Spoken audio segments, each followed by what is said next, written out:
رمضان المبارک کی آمد ہے،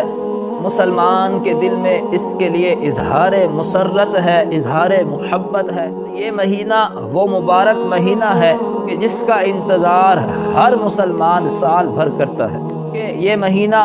بخشش کا مہینہ ہے۔ رمضان المبارک کا مہینہ مغفرت کا مہینہ ہے، رمضان کا مہینہ بخشش کا مہینہ ہے، رمضان کا مہینہ عبادت کا مہینہ ہے، رمضان کا مہینہ عنایت کا مہینہ ہے، رمضان کا مہینہ تقوی کا مہینہ ہے، رمضان کا مہینہ صدقہ و خیرات کا مہینہ ہے، رمضان کا مہینہ رضائے الہی کا مہینہ ہے، رمضان کا مہینہ جنت کی بشارت اور جہنم سے آزادی کا۔ اس لیے میرے بھائی دوست اور بزرگوں،